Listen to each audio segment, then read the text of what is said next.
What's the crack, guys? Welcome back to my channel. In today's video I'm going to be talking about the books that I read in March. We're rocking the glasses today because I have a headache and the hair is just up because there's no real excuse, I was just too lazy to get out of the ponytail. In March I read a grand total of 7 books, which is the most that I've read in a month this year so far.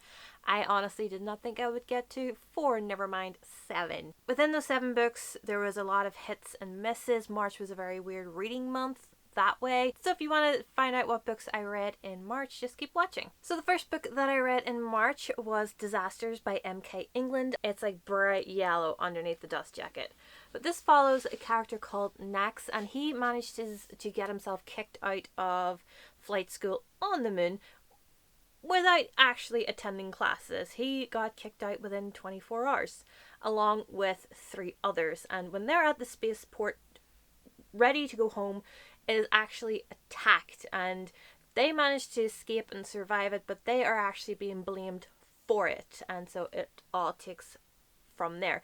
This is told from Nax's perspective, and I gave this 3 stars. I fell in love with the whole premise of this, and it gave me major Battlestar Galactica vibes, you know, the start of Battlestar Galactica when the Cylons attack. And that's pretty much all that I liked about it, because I despised the characters themselves.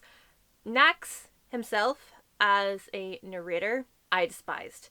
This reads like such a debut novel, and it is M.K. England's debut novel. Where for me it is such a debut novel is that Nax is not the most developed of a character. He's like 17, 18 years old, and all he wants to do is flirt with the 2 other ones that he is stranded with. He's known them for 3 hours and yet he wants to date them.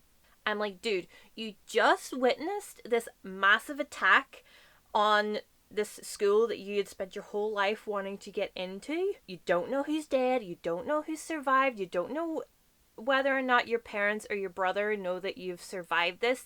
And yet you want to basically screw this guy and this girl. And I'm just like, seriously? Stop thinking with your dick. If you don't know, on my Twitter I have a pinned thread of thoughts when I'm reading, and I had the same thought throughout this book. Nax, stop thinking with your dick. Stop it. Stop trying to flirt. You just witnessed this gruesome attack. People are trying to kill you. People are trying to collect the bounty on you, and you are acting like a little bitch who just wants to flirt with the hot guy or the hot girl. And I'm just like, no, you do not do that. That's why it felt like such a YA book and such a debut book, because it felt like fanfic. Everybody has been guilty of those tropes in fanfic. God knows I have, because, you know, we want to see that, but not in a book. I don't want to see that in an actual published book. That word was supposed to be published. So where my 3 stars for this is that I liked the premise, and I liked some of the like secondary and tertiary characters. I hated the mean grip, but I liked the ones that were kind of like in the background that we met later. So that's where like the 3 stars are from. Basically, the plot I liked. The characters I despised. I found myself actually skimming a lot of this just to get to the end. I didn't want to DNF it because I prayed that the ending might resurrect itself. It kind of did, but it makes it possible for a sequel, and if there is, I will not be reading it. And I'm just remembering where the other thing was that this read like such a debut novel. It is supposed to be set in 2149, and they are talking about Harry Potter still. They are quoting Firefly. They are quoting things that are still in relevance today in 2019, but like say in 50 years, 20 years, they're still talking about it as if it was yesterday. It felt like it was such a book that could be set 50 years from now, not 120 years from now. 30. See, my mental arithmetic is shite when I don't have it written down in front of me. I can do it if it's written down in front of me, but just off the top of my head, useless. Next was a 4-star read, and that was Arch Enemies by Marissa Meyer. This is the sequel to Renegades, and this is the 2nd book in the trilogy. I loved Renegades. It was one of my favorite books of last year, I think it was, because that was when I actually bought Renegades from Book Depository. This one is more of a character development book than Renegades. Renegades felt like it was very plot driven. It just grabbed me from the first chapter and did not let go until the very last word of the final chapter. This one, however, it felt more like it was more about the character development, about how Nova develops, how Adrian develops, and how we learn more about Adrian and his adoptive fathers. I liked that there was character development in it. I liked getting that other side of the superheroes, of the renegades, of their kind of, off-duty sides to their personalities and whatever they do at home. But I did not like the developments between Nova and Adrian. I did not like that it was going to the romance realm. I was very happy when I was reading Renegades and there was nothing going to happen between them because, he's the enemy. You don't sleep with the enemy. It's a common theme. I just did not like that it was developing that Nova was getting feelings for Adrian. It's not much of a spoiler, but I just did not like that about it. It almost felt like the plot took a secondary role within this book, so that whenever it did come through, I was living for those moments. Also, when the ending came around, it really made me excited for the next book in the series, which is called Supernova. I still love Marissa Meyer's writing. I feel like she uses every single word with intention, that she's not flippantly using words just to get to a word count. I really don't like it when authors do that, and I kind of feel like a number of authors have been doing that, but Marissa Meyer does not do that. I feel like every single word that she uses on the page is there for a reason, and so that's why I love her books. That's why I'm going to continue reading this series, because I just love it so much. I am invested in these characters and the ending, because it is going to be one hell of a book when it's out. After Arch Enemies, I picked up the Iron Codex by David Mack. This is book 2 in the Dark Arts series. I give this 3.75. This picks up 8 years after The Midnight Front, which is one of my favourite books from last year. Where that one focused on World War II, this is more in the lead up to the Cold War, where the paranoia is prevalent around the world and McCarthy is doing his witch hunts and all that. Where I loved Midnight Front, this one felt a little short for me. The thing about David Mack's writing and this whole series is that the writing is very dense. It is very difficult to get into, and it's very hard to get into, should I say. There is a lot of technical language to do with the magic system. There are a lot of unpronounceable names, and that's coming from me because I live in Ireland and we have like unpronounceable names considering the way they're written and the way they're pronounced. So for me to say that the names are unpronounceable, I mean it. I was introduced to more characters that I genuinely enjoyed learning about and going on their story with, but for me, some of the characters that we were already introduced kind of fell short, like Anya and Cade.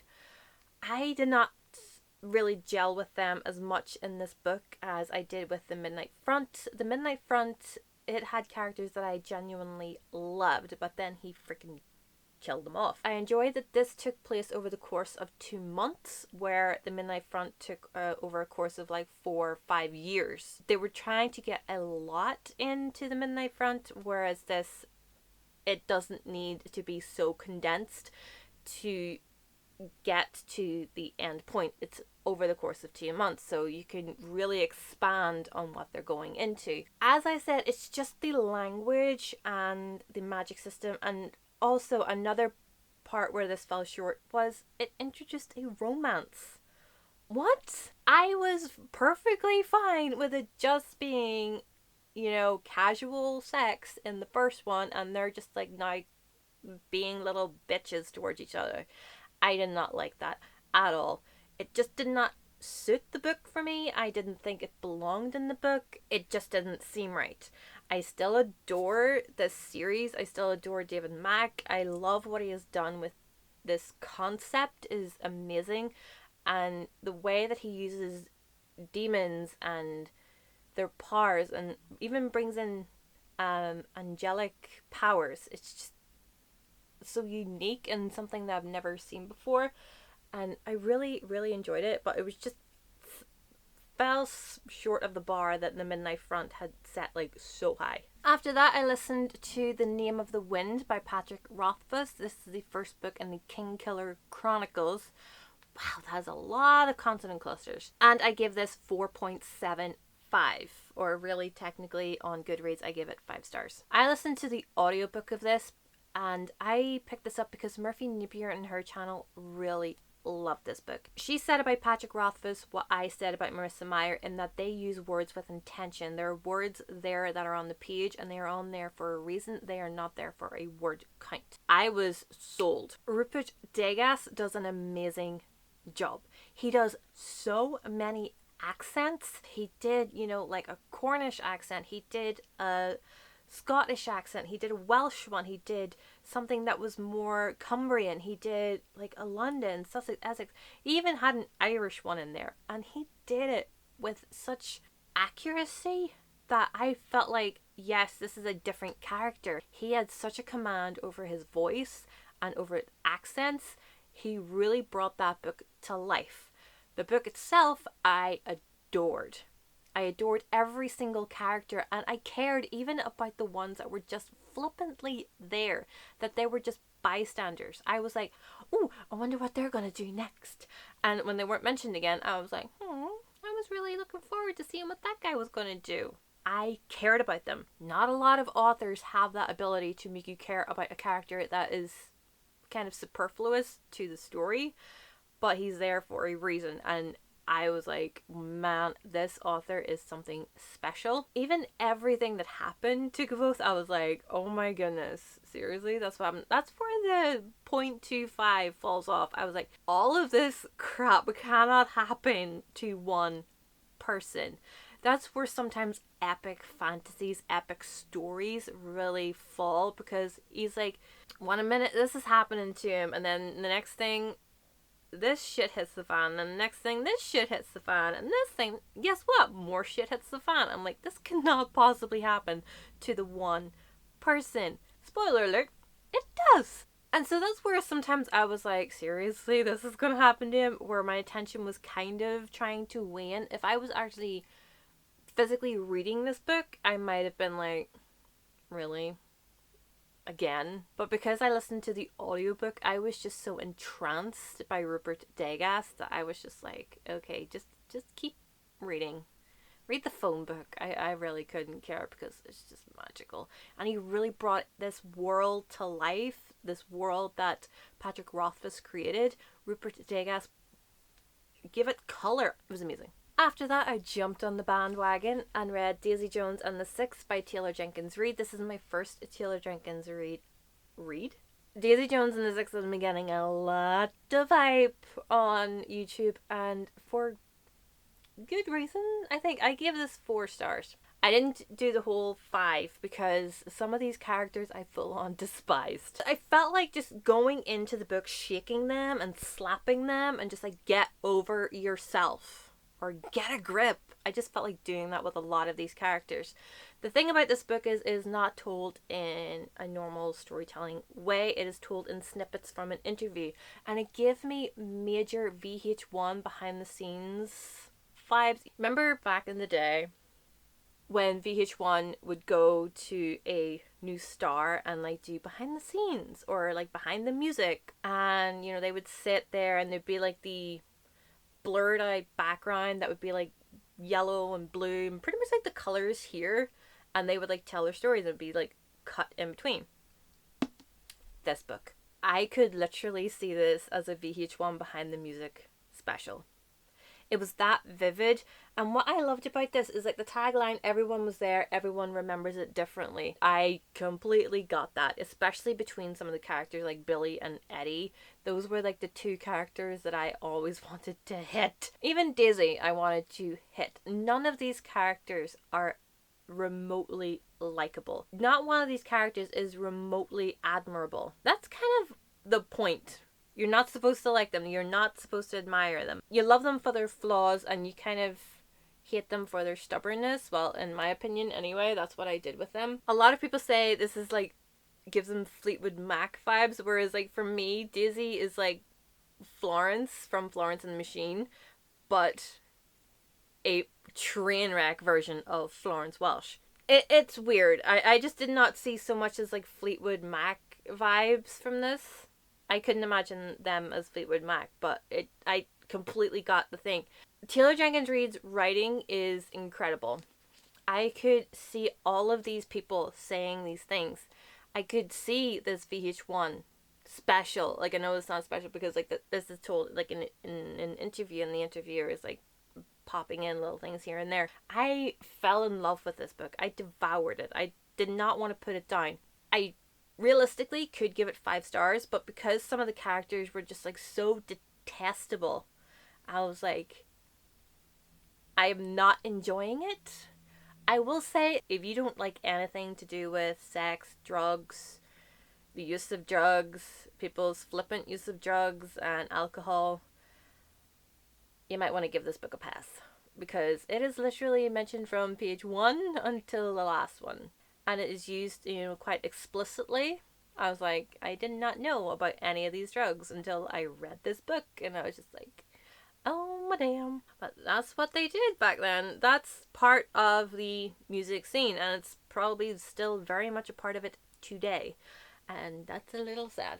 But it is an amazing, amazing read. I very much enjoyed it. This book has actually encouraged me to lift up The 7 Husbands of Evelyn Hugo.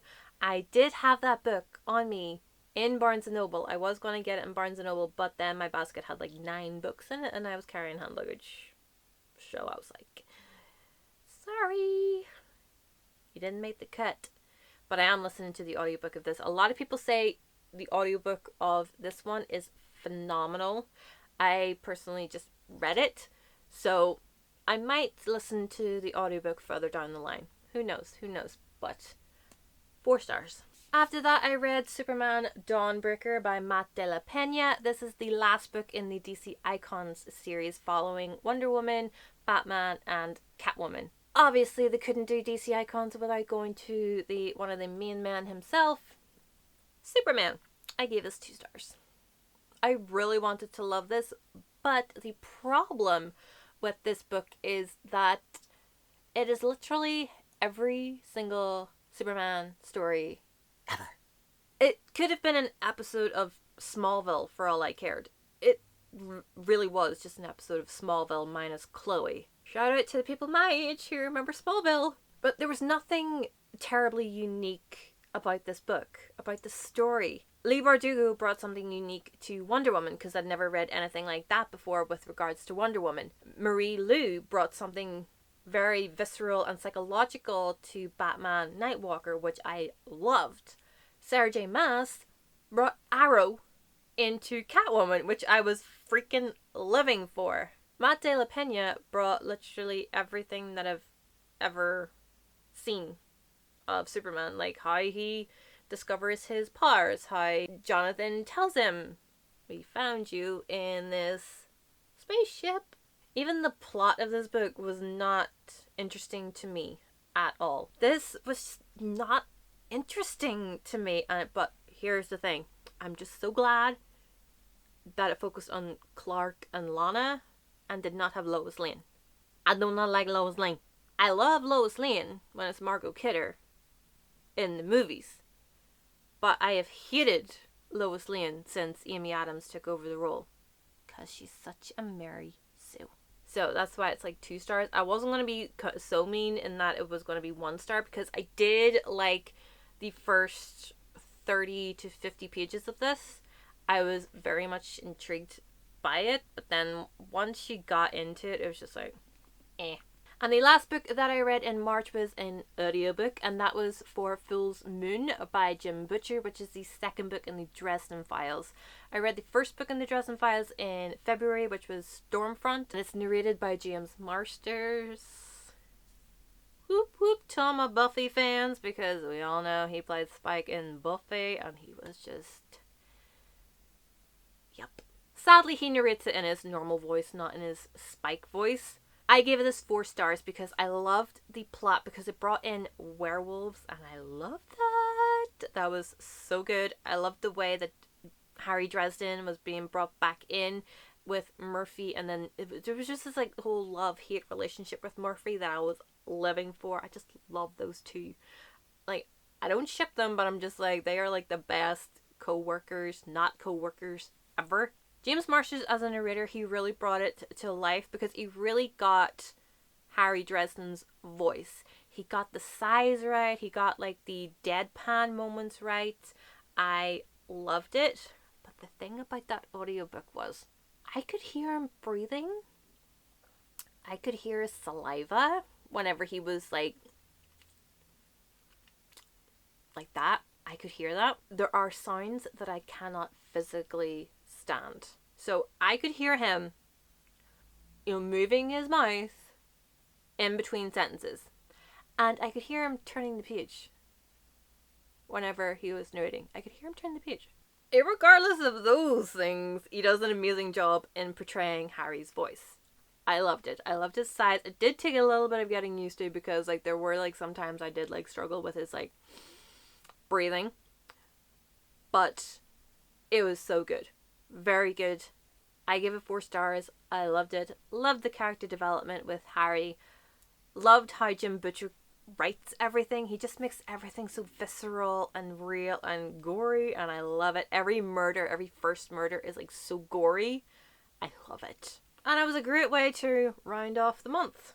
I might not be listening to the rest of the series on audiobook because I cannot physically stand the saliva. I actually did want to like take my earphone out and just chuck it. Oh well, can't win them all. So those are all of the books that I read in March, all 7 of them. I can't believe I got to 7 because I thought after the Iron Codex I was like done. I was like, I'm not going to be able to read anything of note for the rest of the month. Those are all the books that I read in March. Let me know what books you read in March. Have you read any of these books? I would love to know. Subscribe if you haven't already. Give this video a thumbs up. All those things that we say at the end of videos. All of my social media links are down below. Come chat with me. Whatever else you like. And I will see you in my next video. Bye! That was weird.